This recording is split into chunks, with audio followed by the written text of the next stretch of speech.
Hello students, welcome to the lecture on business economics, and after this lecture we will be able to learn the following objectives.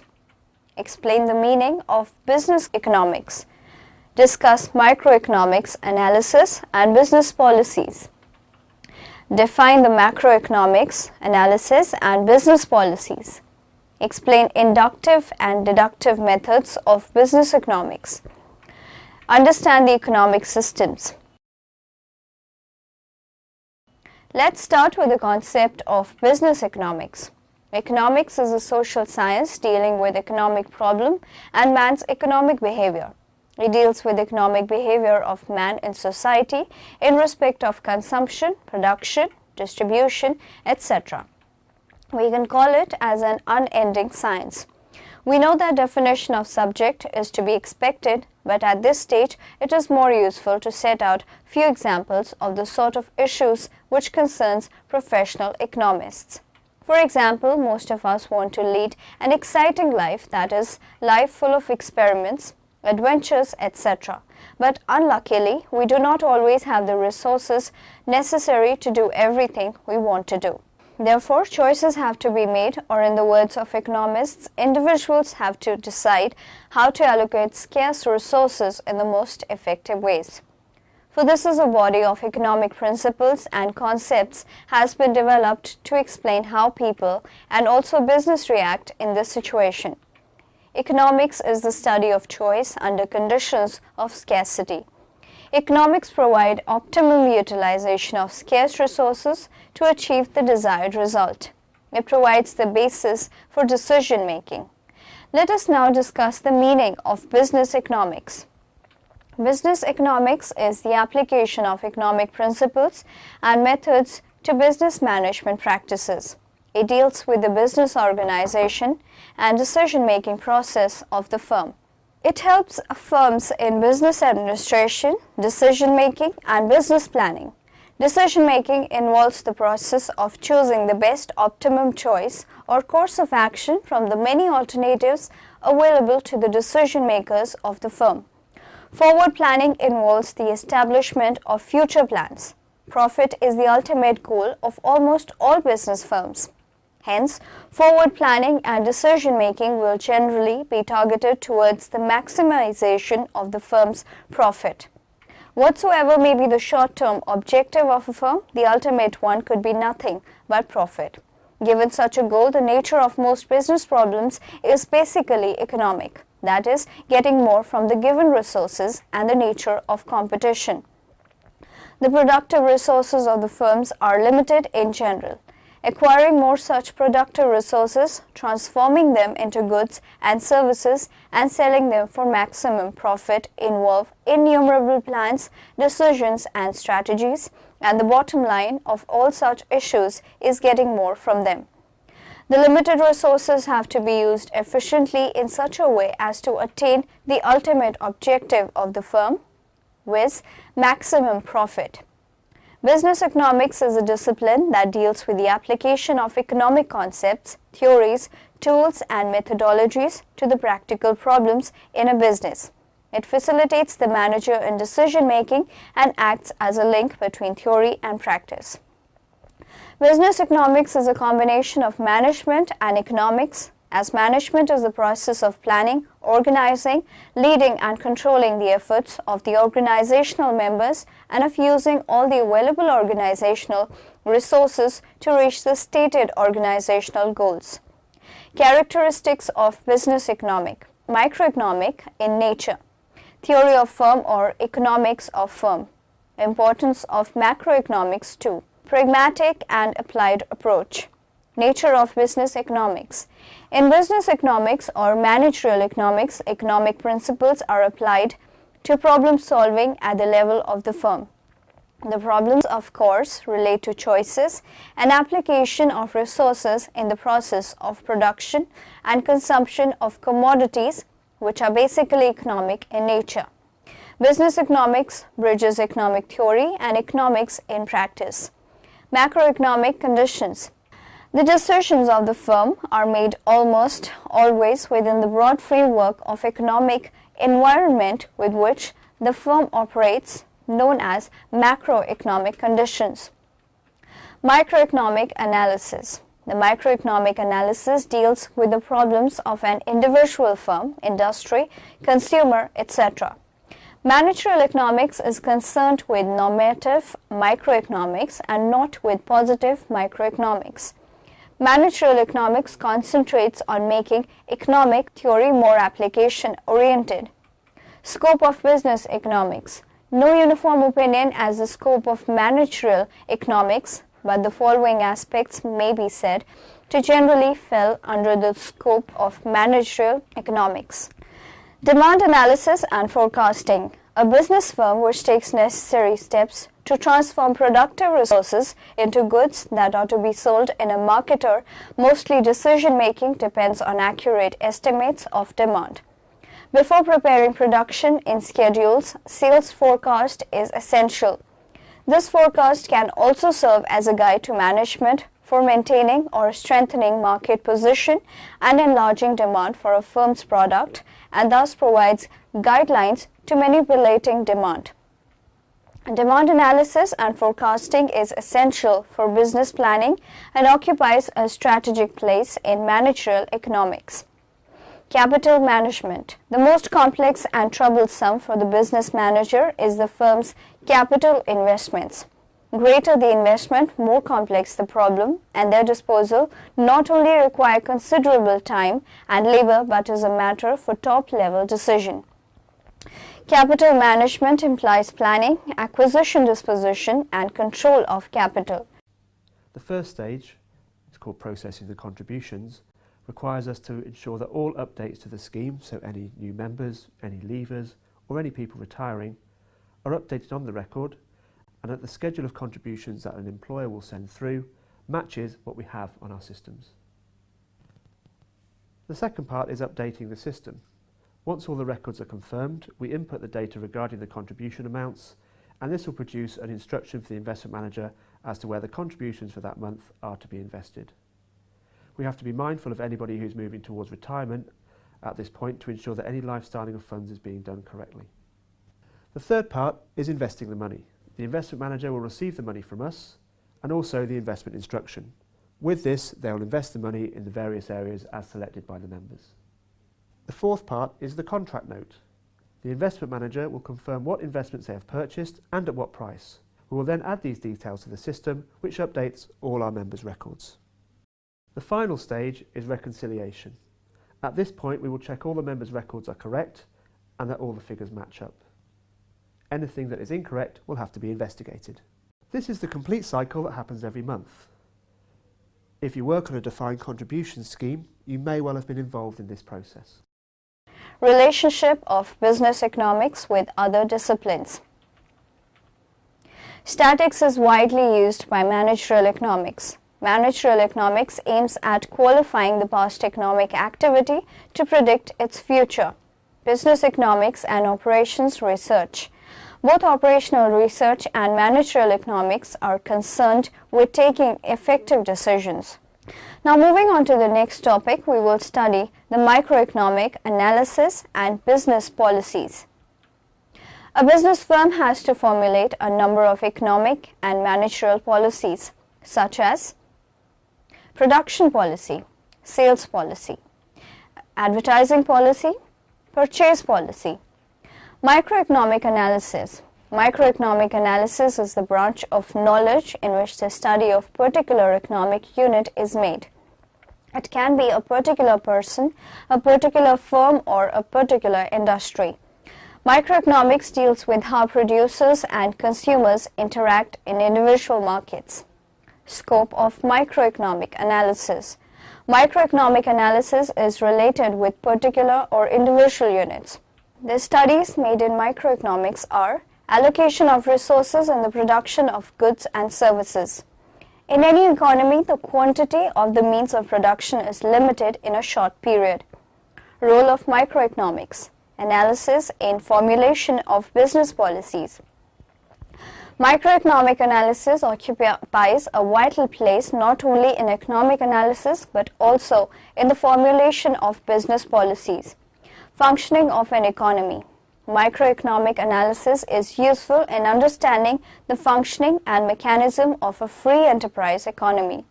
Economic policies. Microeconomic analysis, to some extent, states the relevance of economic policies of the government. Demand analysis and forecasting. With the help of microeconomic analysis, the business firms try to forecast the demand for their product. Decision making. Microeconomic analysis provides the tools through which a business firm can attain the predetermined objectives of the business. Profit management.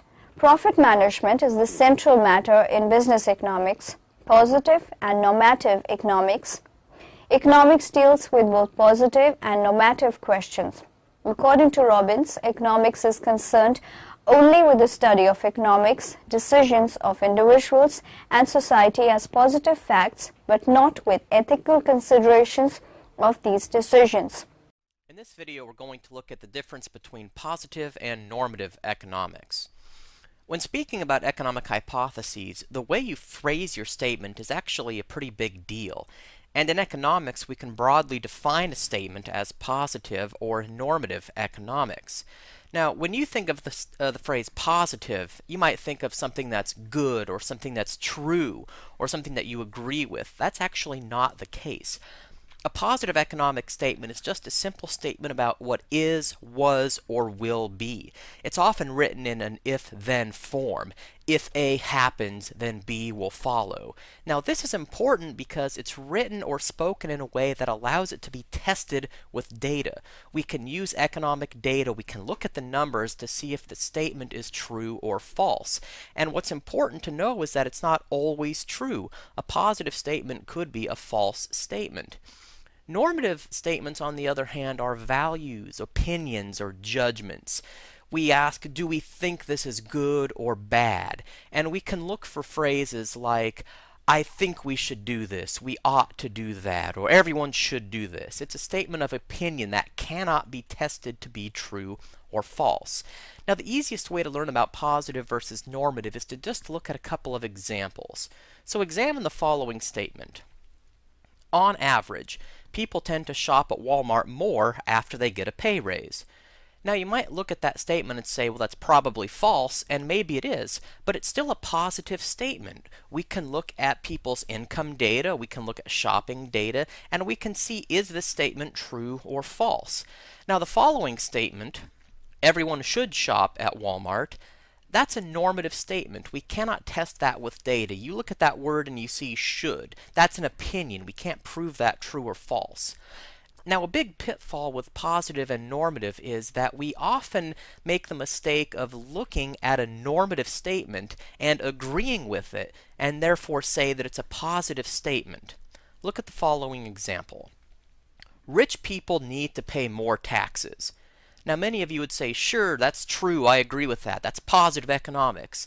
But there's some problems with that statement. Number one, the word rich is poorly defined, and also the way it's written, we can't prove or disprove it. Rich people need to pay more taxes. Well, should they? Shouldn't they? Well, we can't prove that. It's normative even though you may agree.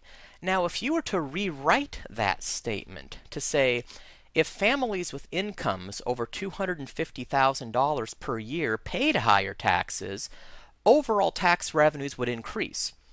That is a positive statement.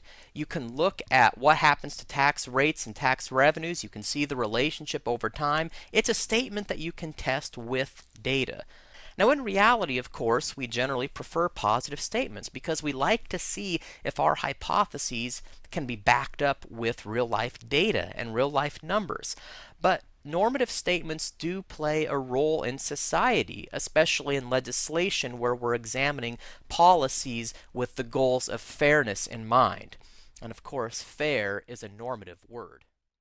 Let's know the meaning of macroeconomics, analysis, and business policies.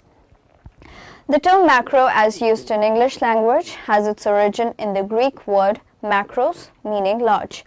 Hence, in macroeconomics, economic problems are studied from the point of view of the entire economy, for example, aggregate consumption, aggregate employment, national income, general price level, etc. Scope of macroeconomic analysis. Macroeconomics deals with the full utilization of national resources. Theory of national income. Macroeconomics studies the concept of national income, its different elements, methods of its measurement, and social accounting. Theory of employment. It studies the problems of employment and unemployment. Role of macroeconomic analysis in formulation of business policies. Although microeconomic analysis plays a dominant role so far as the formulation of business policies are concerned, yet macroeconomic analysis too plays an equal important role in framing the business policies. Functioning of an economy. Modern economy is very complex. Many economic variables which are interdependent operate in it. Formulation of economic policy, study of macroeconomics is essential to formulate economic policies. Growth economics. The most important application of macroeconomic analysis in recent decades has been to the problems of underdeveloped in developing countries. Limitations of macroeconomic analysis. The main limitations of macroeconomic analysis are dependence on individual units. Several conclusions of macroeconomic analysis are based on the sum total of individual units. In fact, it is not correct because what is true for individuals may not necessarily be true for the economy as a whole. Relation between microeconomics and macroeconomics. Both microeconomics and macroeconomic analysis are important for the study of economics. Difference between microeconomics and macroeconomics. Main difference between microeconomics and macroeconomics are difference in the degree of aggregation. Degree of aggregation of economic variables differs in microeconomics and macroeconomics. Objectives. Objective of microeconomics is to study the principles, problems, and policies dealing with the optimum allocation of resources. Microeconomics versus macroeconomics. The study of economics is divided into two major branches, microeconomics and macroeconomics. Microeconomics comes from the Greek word mikros, meaning small. Microeconomics deals with the behavior of individual actors in the economy. It can mean one consumer, one household, one firm, or even one industry. Some questions we aim to answer in microeconomics are: if price of cars go up, what happens to consumer demand? If income levels of people increase, how will demand for meat change? So microeconomics deals with the individual parts of the economy. When you hear microeconomics, think small. Macroeconomics comes from the Greek word macros, meaning big. In macroeconomics, we are interested in the economy as a whole. For example, the country's unemployment rate, changes in prices of goods, or inflation. National income, which is often referred as GDP. Some questions we try to answer in macroeconomics are: what happens if money supply increase? What causes the economy to grow over time? So in a nutshell, macroeconomics studies the economy as a whole. When you hear macroeconomics, think big. And you know what? Microeconomics and macroeconomics are interrelated. To understand macroeconomics, we got to understand microeconomics. For instance, a typical question we ask in macroeconomics is: when interest rates go down, how will GDP change? To answer this question, we need to first understand microeconomics. How will a consumer respond to an interest rate drop? Will consumers start saving less? How will a firm respond to an interest rate drop? Will a firm start investing more? Once we understand the behaviors of individual agents, We can then understand the economy as a whole. Inductive and deductive methods of business economics. The inductive method, which is also called empirical method, derives economic generalization on the basis of experience and observations. Deductive methods of business economics. Deductive method is an important method relating to the formulation of economic theory. This method is also called hypothetical method, abstract method, and a priori method. Professor Kenneth E. Boulding has called it method of intellectual experiment. This method has been made use of by classical economists like Adam Smith and Ricardo, neoclassical economists. Economic systems. Economic system may be defined as an arrangement by which the central economic problem like what to produce, how to produce, and how it should be distributed among the society, etc. are settled. Human wants are unlimited and the resources to satisfy them are scarce and are of alternative uses. Therefore, human behavior takes the form of choosing.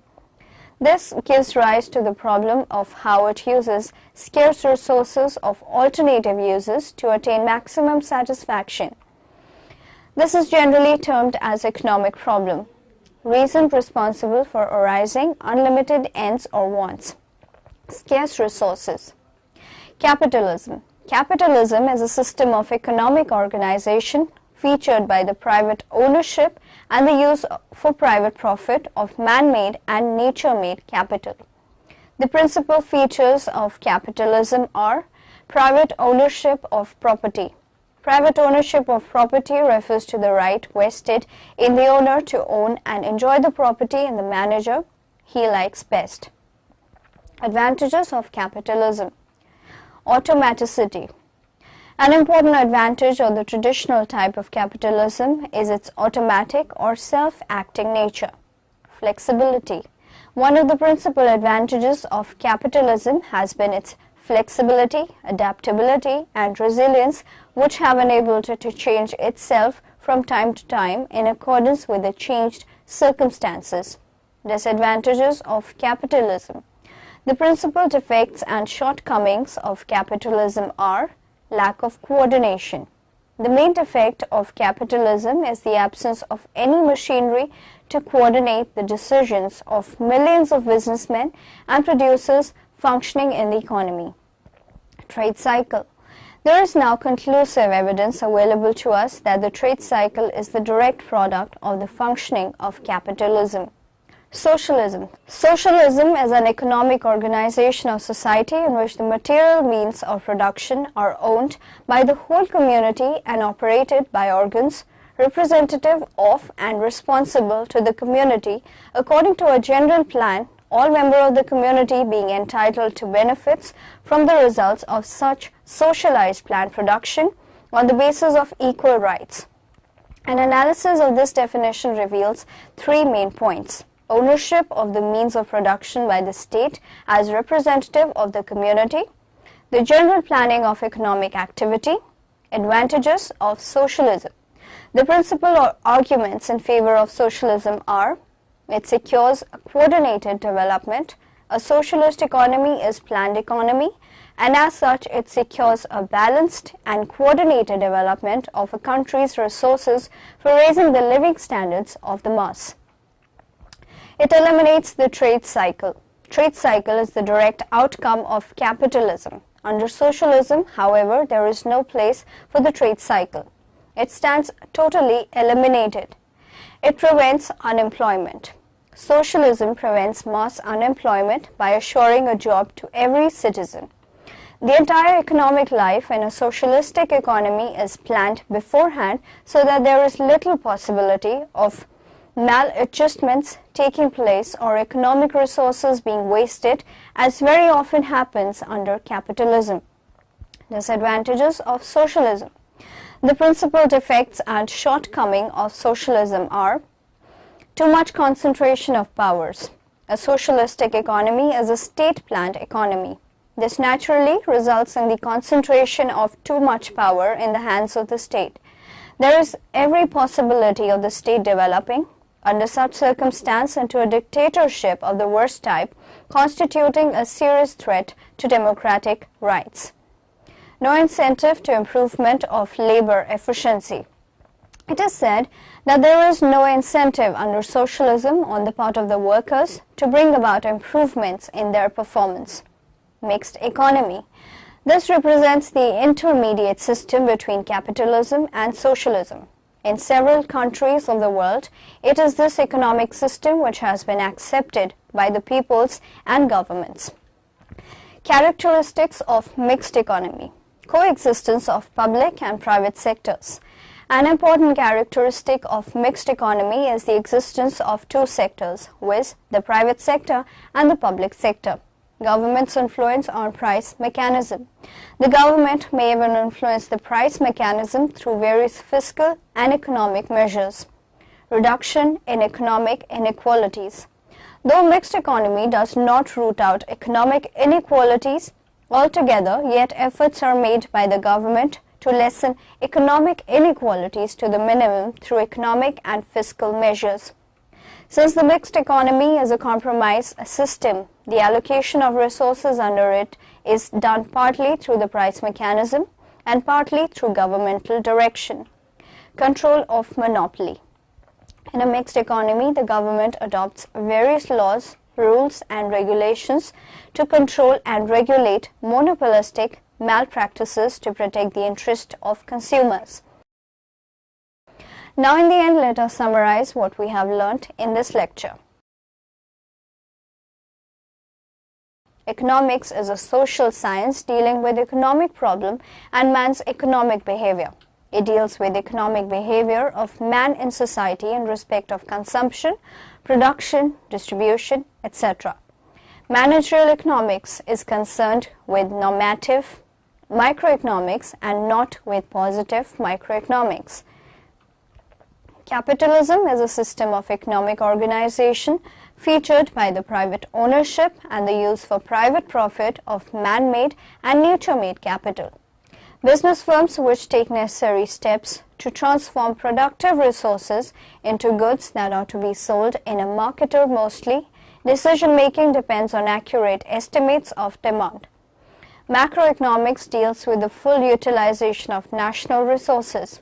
These resources have complete impact on national income, employment, effective demand, aggregate supply, total saving, total investment, price level, economic development, etc. The inductive method, which is also called empirical method, derives economic generalizations on the basis of experience and observations.